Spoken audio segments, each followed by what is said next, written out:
So ladies and gentlemen, welcome to the breakout session sponsored by Webfleet Solutions. During this special period of pandemic, we raise a lot of questions about fleet connectivity and mobility, how innovations and advanced technology can help the fleet and mobility industry in the new normal, how you can take advantage of new opportunities arising from a fast-changing and connected world.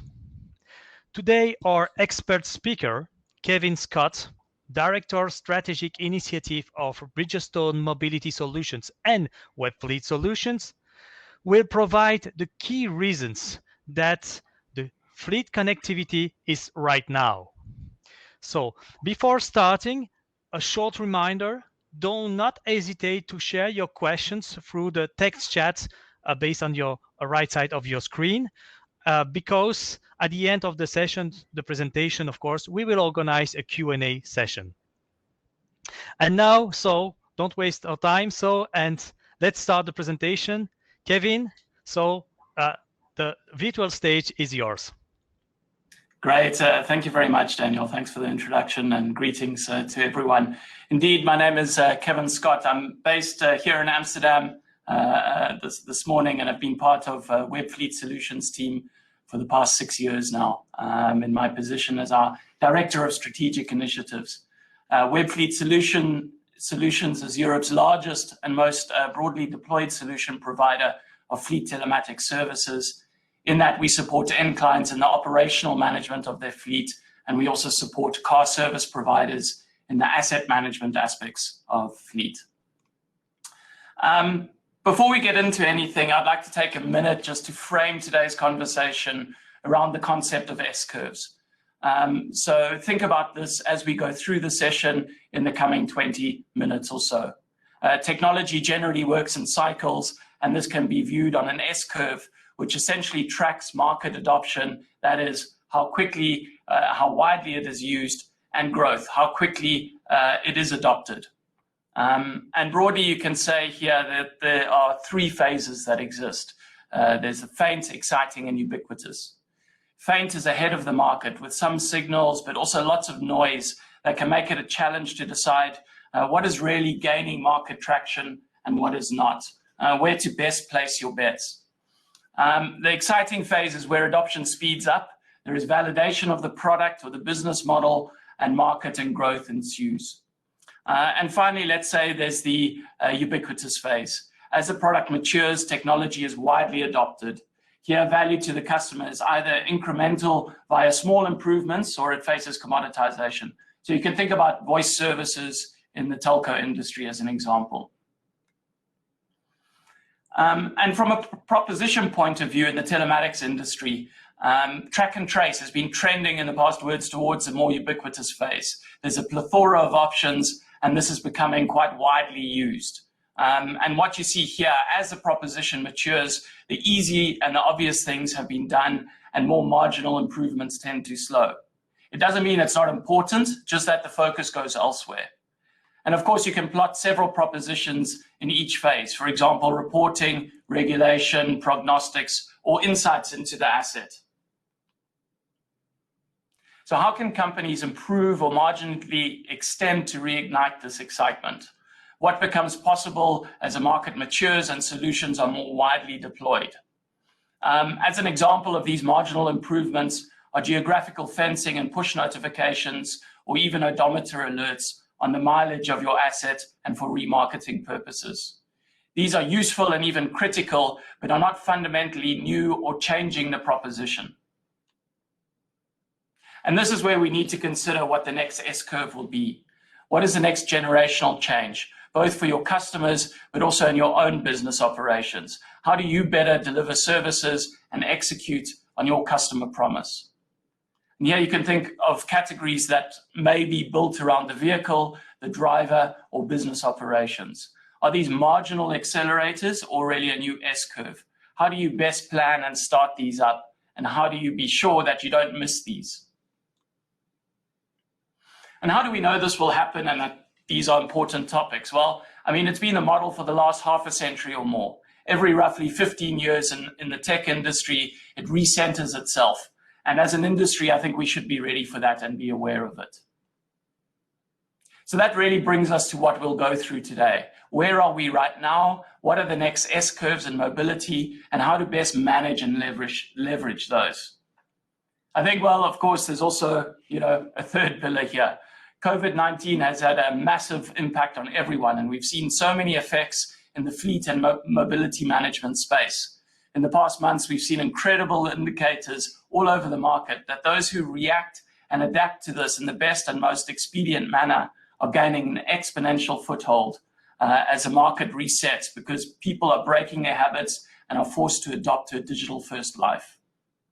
So in the coming 20 minutes or so, we'll try to frame the undercurrents of this and explore the implications for our industry. A short word on who we are. Webfleet Solutions has been in the EU market for more than 20 years. Firstly, as an independent company, when we launched our cloud-first solution, then, of course, in our journey with TomTom, where over the course of 12 years, we built and reinforced our position as Europe's leading player, growing from roughly 10,000 subscribers to nearly 1 million. And in 2019, we were acquired by Bridgestone. And this has brought together two very key foundations of expertise. Bridgestone is one of the world's leading tier ones with deep knowledge, experience, and retail strength in asset and vehicle management. And Webfleet Solutions is a leading digital player in mobility services and deeply understands and supports our customers as they increase the business process automation of their mobile assets and strategy. And those are very strong elements and knowledge bases from which to take the next step in our own journey. Our approach to create business is complementary and will unveil new value for our clients. And that's really what makes us Europe's leading data platform for digital fleet solutions. This, together with Bridgestone, we service more than 1.2 million vehicles across 50,000 customers via our portfolio of fleet solutions. This ensures not only a broad view of the market, but we're able to also understand that density of usage. So just to be clear, this picture is not actually a map. It shows our foothold or our footprint of the vehicles we service.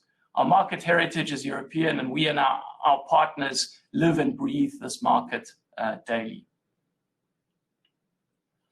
And we know innovation is the oxygen of our industry. We constantly ask ourselves not only if we're ready for the future, because let's say the future's already here. So are we ready for the present? If we consider what has shaped our market and our path so far, we can identify a number of megatrends underpinning and fueling current digital solutions. As time has passed, those that have understood, adopted, and leveraged these trends have been able to gain an advantage in the market. And so what happened when in the first part of this year, the COVID wave swept across the world, effectively shutting us down? Well, two major shifts. Firstly, years of digital progress was compressed into only weeks, and this has affected everyone, even technology companies. Satya Nadella from Microsoft said the company underwent 2 years of digital transformation in only 2 months. I mean, that's quite astounding. Secondly, going digital is no longer an option. There was forced experimentation, and the question has become not whether to go digital, but how to best go digital. It's just no longer an option. And interestingly, we see this reflected in our own users. Not only has usage increased dramatically since the initial shock of the COVID lockdowns across Europe, but we've also seen as we exit this crisis, people are using the product more frequently. It is really a critical backbone of the European infrastructure. And fundamentally, we believe the ability to compete in this new landscape is strongly linked to the ability to plan, planning your fleet and resources well. What we know is that emerging from this crisis, the fleet management role will be extended drastically. To be successful, additional planning tools are now essential. Though these can be used to manage your current fleet, but also to support in maintenance, scheduling, communicate with your drivers, or relationship management with customers. And these tools will also be needed to plan for your fleet of the future, to incorporate autonomous, electric, or shared vehicles into your fleet planning tools, data collection, and data analysis tools are a must.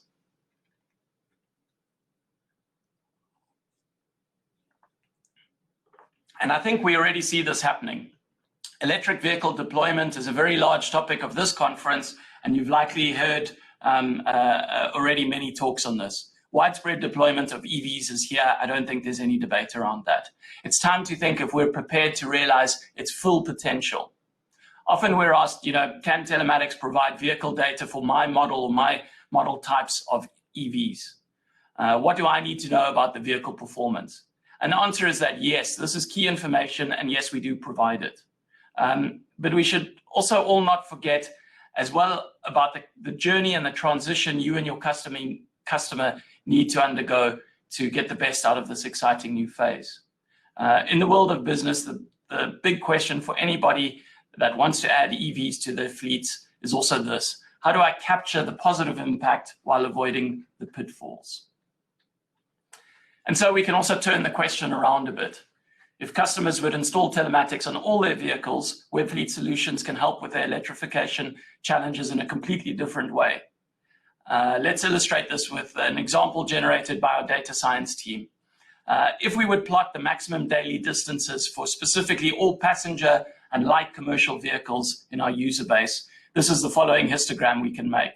You can see there the majority of vehicles travel a maximum of between 0 to 300 kilometers a day. And against this, if we plot some vehicle models, maybe the VW e-Golf passenger car range is not really sufficient for the majority of the fleet. The Nissan Leaf is better, but it doesn't cover everything either. And while Tesla covers a large portion, are these long-range models affordable in the short to medium term for most people? And we can do the same there with LCVs. Here we see different use cases. Nissan is maybe aimed more at local routing, and Fiat can cover a little bit more.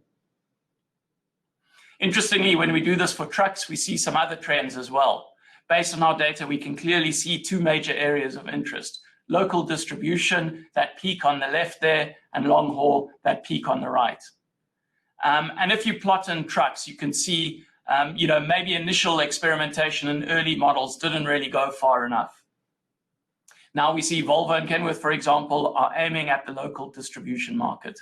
And Tesla promises two variations to be relevant for both local distribution, but also long haul. And this is enormously useful information to have at your fingertips on your own fleets as you consider a staged or a partial transition to EVs. And these are insights that are helping our customers understand and plan how to best electrify their fleet. And we're busy doing that today. And of course, as EVs become more common, ownership is also a central idea. Increased mobility as a service offerings are impacting on vehicle ownership trends. Where once the majority of mobility was centered around vehicle ownership with some minor service offerings, we see that trend inversing. And those opportunities around servicification of vehicles by car service providers is already well understood. But to support this model and make it successful, three elements are also required: evolving financing methods, both of the vehicle, as well as the ability to efficiently and effectively conduct micropayments. A digital backbone: no data, no connectivity, no service. And of course, lastly, there is increased policy support to diversify and find sustainable mobility solutions. And that policy support will continue to become more pronounced, also in other areas. We already see increased regulation. As EVs become more common, there is a need to recoup that lost taxes that were once added to fuel.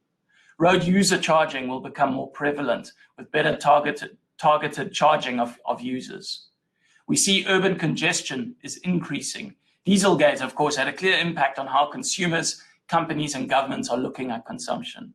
Diesel vehicles are impacted by lower valuation and remarketing value. And whereas CO2 was a bad polluter, nitrogen oxide is a new bad boy in town. In fact, in various larger cities across the globe, diesel vehicles are being banned either at specific times or entirely from the city centres. In fact, I was reading over the weekend that the UK is considering a ban of all new diesel and petrol cars already by 2030. And those policies are driven by environmental concerns as well. But by connecting, digitalizing, and harmonizing the vehicle, we can already assist. For example, let's consider the tyre and new connected tyre-related services. One of the major contributors to NOx and carbon dioxide emissions are underinflated tyres. In the EU, nearly 20 million tons of carbon dioxide are released each year due to underinflated tyres. That doesn't need to happen.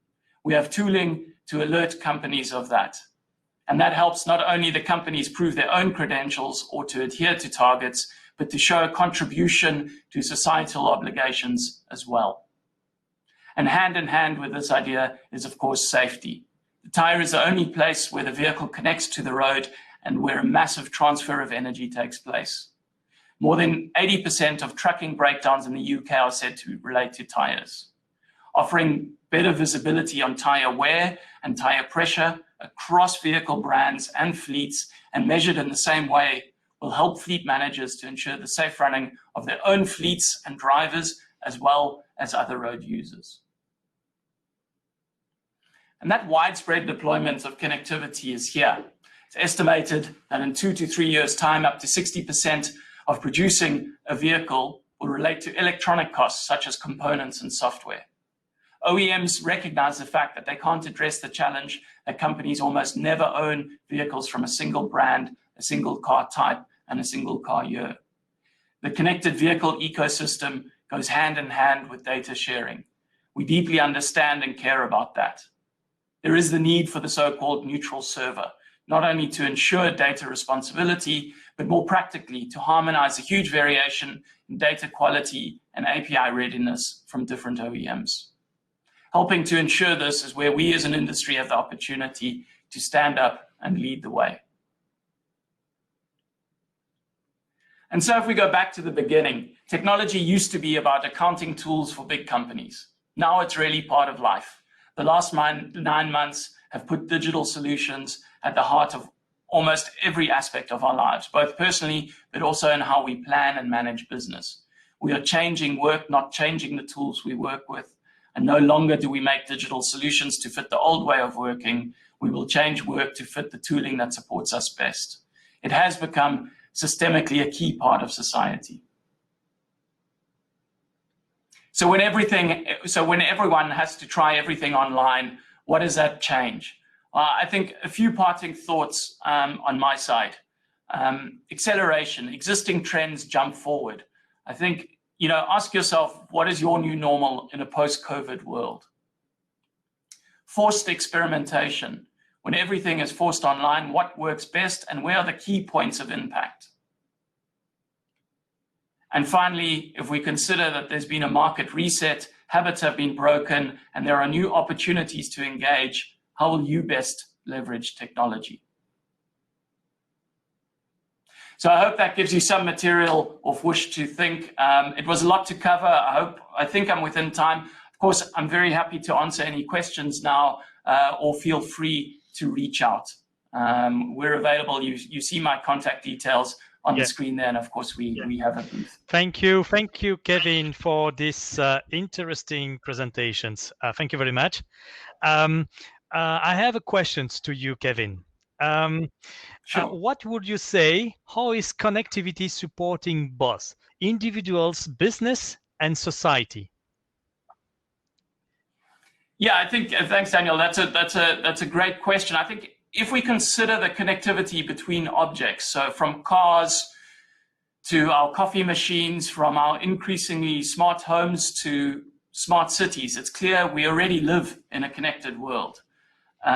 You can see on this image as well on the screen here, as I mentioned earlier, it's not a map. These are connected vehicles.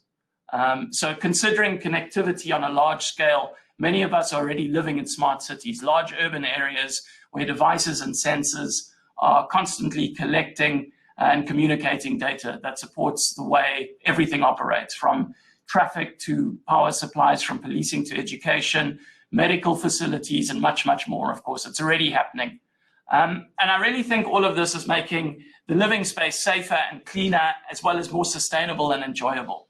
And I think for business, it means that people can become more productive, service-orientated, customer-centric, which leads to better products and services.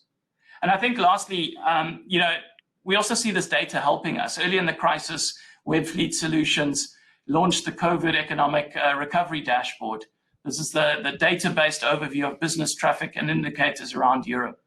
This data is free to access on our website, and as well as serving as an economic barometer, it helps business to plan their route to recovery as we look to emerge in the coming months from the challenges of this crisis.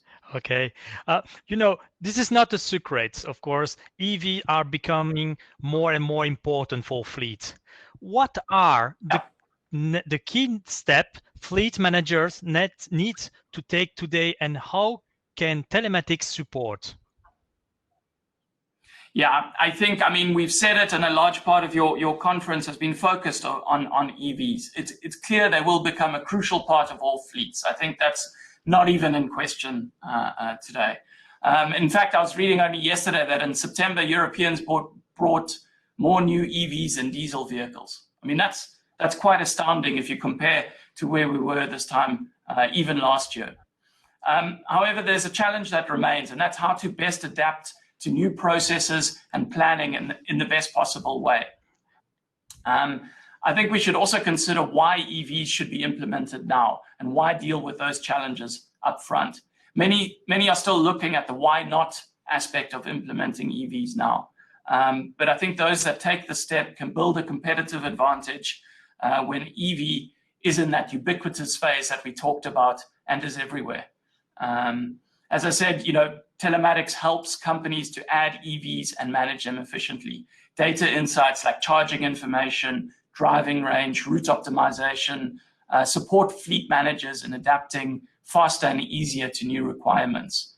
The first step is in identifying that maximum daily driving range, and we saw that roughly 20% of fleets can probably already be electrified without the need to charge during the day. The second step is also to look at the type of vehicles and also consider special purpose EVs, for example, last mile delivery. And I think finally, you need to engage in discussions with employees, with your drivers.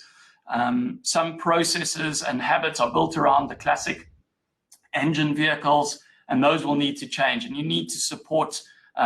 You need the support of the employees for that, and of your customers. Okay. We have a time for last question. What is the greatest added value of telematics for the fleet and mobility industry from your perspective? That's a great question. If you think about it, you wouldn't try run a business without a laptop or a cell phone. And it's still amazing that some believe fleet telematics tooling is not a necessity but a luxury, that they do not need to have those real-time insights. I think that's also changing, though, as quite simply the benefit is that companies that use good solutions and use them properly as part of their integrated business processes are realizing the benefits of better management of their remote assets and workers and saving costs, improving top-line growth, realizing happier customers, and simply able to better compete.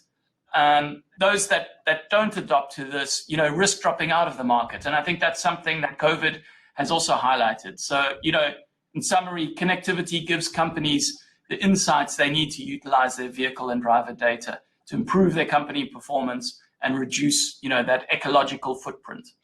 Thank you. Thank you very much, Kevin.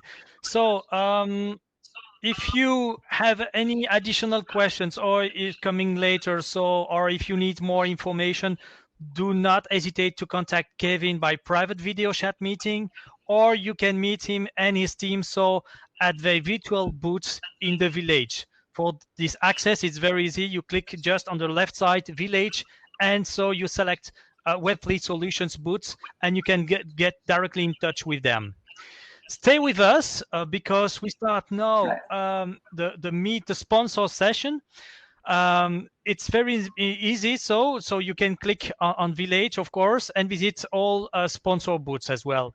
It's a great opportunity for learning and networking, and also to win a delicious Belgian chocolate box.